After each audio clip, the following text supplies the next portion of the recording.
Γεια σας. Το όνομά μου είναι Δημήτρης Βασιλείου και είμαι ένας από τους δύο συγγραφείς του βιβλίου Ανάλυση επενδύσεων και διαχείριση χαρτοφυλακίου. Ο άλλος συγγραφέας είναι ο Νικόλαος Κυριώτης, ο αναπληρωτής καθηγητής του Πανεπιστημίου Αθηνών. Σήμερα θα μιλήσουμε για την αξιολόγηση απόδοσης χαρτοφυλακίου που αποτελεί το 18ο κεφάλαιο του βιβλίου. Η αξιολόγηση της απόδοσης ενός χαρτοφυλακίου είναι εξαιρετικά σημαντική για τους επαγγελματίες διαχειριστές χαρτοφυλακίων, αλλά και για τους επενδυτές. Έχουν προταθεί ορισμένα σύνθετα μέτρα της απόδοσης ενός χαρτοφυλακίου. Τα μέτρα αυτά λέγονται σύνθετα, διότι στην αποτίμηση του χαρτοφυλακίου περιλαμβάνουν την απόδοση, αλλά και τον κίνδυνο που αυτό περιέχει.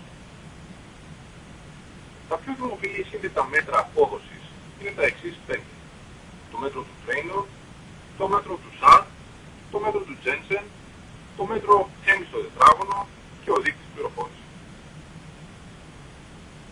Το μέτρο του Traynor είναι ο λόγος της πρόσθετης απόδοσης του εξεταζομένου χαρτοφυλακίου, δηλαδή η πρόσθετη απόδοση που έχει το χαρτοφυλάκιο αυτό από την απόδοση ενός περιουσιακού στοιχείου χωρίς κίνδυνο και του συντελεστή β του χαρτοφυλακίου. Δηλαδή είναι ίσο με αυτό που βλέπουμε στη διαφάνεια. Το μέτρο του SAR είναι ο λόγος της πρόσθετης απόδοσης του εξεταζομένου χαρτοφυλακίου, δηλαδή η πρόσθετη απόδοση που έχει το χαρτοφυλάκιο αυτό από την απόδοση ενός περιουσιακού στοιχείου χωρίς κίνδυνο, δια της τυπικής απόκλησης των αποδόσεων του χαρτοφυλακίου. Το τύπο του μέτρου που μας δίνει το μέτρο του SAR το βλέπουμε στη διαφάνεια. Το μέτρο του Traynor είναι παρόμοιο με το μέτρο του SAR. Τα δύο μέτρα διαφέρουν μόνο τον τρόπο με τον οποίο μετρούν τον κίνδυνο του χαρτοφυλακίου που αξιολογούν. Το μέτρο του Traynor λαμβάνει υπόψη του το συστηματικό κίνδυνο του χαρτοφυλακίου, ενώ το μέτρο του SAR λαμβάνει υπόψη του το συνολικό κίνδυνο του χαρτοφυλακίου. Η διαφοροποίηση ενός χαρτοφυλακίου μετράται από τη συσχέτιση που έχουν οι αποδόσεις του χαρτοφυλακίου με τις αποδόσεις του δείκτη της αγοράς. Η συσχέτιση αυτή μετράται από το τετράγωνο του συντελεστή συσχέτισης, ο οποίος λέγεται συντελεστής προσδιορισμού και συμβολίζεται συνήθως με το R στο τετράγωνο. Ο συντελεστής προσδιορισμού λαμβάνει τιμές μεταξύ 0 και 1. Εάν το εξεταζόμενο χαρτοφυλάκιο είναι πλήρως διαφοροποιημένο, τότε ο συντελεστής προσδιορισμού του προσεγγίζει τη μονάδα. Το μέτρο του Jensen είναι η αξία α ενός χαρτοφυλακίου, η οποία υπολογίζεται ως η διαφορά μεταξύ της πραγματοποιητής απόδοσης του εξεταζομένου χαρτοφυλακίου από την απαιτούμενη του απόδοση που αντιστοιχεί στο συστηματικό κίνδυνο που περιέχει το χαρτοφυλάκιο. Αργότερα, η παλινδρόμηση των πρόσθετων αποδόσεων του χαρτοφυλακίου στις πρόσθετες αποδόσεις ενός χρηματιστηριακού δείκτη δίνει μια εκτίμηση της αξίας α του χαρτοφυλακίου. Βασιζόμενοι στο υπόδειγμα αποτίμησης περιουσιακών στοιχείων, το ΚΑΠ δηλαδή, η αξία α ενός χαρτοφυλακίου θα πρέπει να ισούται με το 0. Η εκτίμηση μιας θετικής και στατιστικά σημαντικής αξίας α σημαίνει ότι ο διαχειριστής του χαρτοφυλακίου επέτυχε ανώτερη απόδοση από εκείνη που αντιστοιχεί στο συστηματικό κίνδυνο που είχε αναλάβει.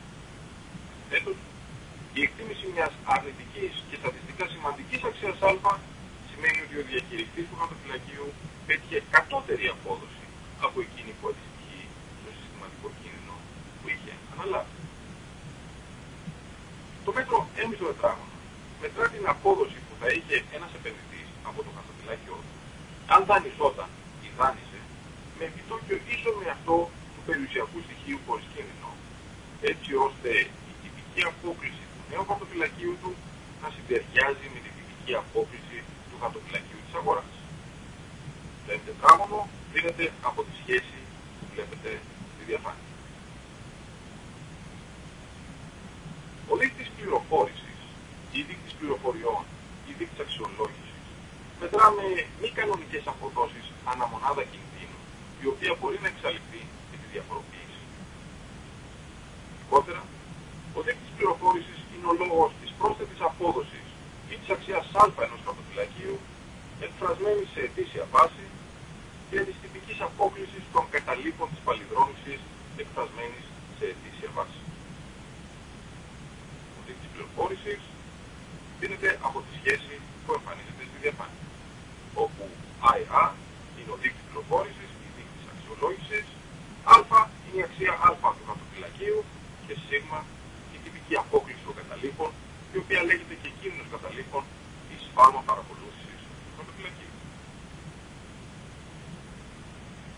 Οι διαχειριστές χαρτοφυλακίων, οι οποίοι δρούν ανάλογα με τις εκτιμήσεις τους για τις κινήσεις της συνολικής αγοράς, market timers χαρτοφυλακιακά, εφαρμόζουν συνήθως μία από τις ακόλουθες δύο τεχνικές. Πρώτη τεχνική συνίσταται στη μεταβολή της σύνθεσης του διαχειριζόμενου χαρτοφυλακίου μεταξύ ομολογιών και μετοχών, ανάλογα με τις προβλεπόμενες κινήσεις της αγοράς. Δεύτερη τεχνική συνίσταται στη μεταβολή του στελεστή β του διαχειριζόμενου χαρτοφυλακίου, ανάλογα με τις προβλεπόμενες κινήσεις της αγοράς. Πάντως και οι δύο τεχνικές οδηγούν στη μεταβολή του μέσου συντελεστή β του συνολικού χαρτοφυλακίου. Στην περίπτωση αυτή, η χαρακτηριστική γραμμή δεν θα είναι ευθεία γραμμή, αλλά καμπύλη και μάλιστα κύλη ως προς τον άξονα των αποδόσεων του χαρτοφυλακίου.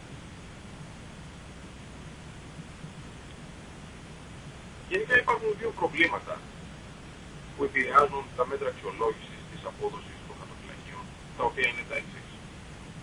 Πρώτον, είναι ο λανθασμένος καθορισμός του τρόπου αποτίμησης των αξιογράφων και το δεύτερο πρόβλημα είναι ο λανθασμένος καθορισμός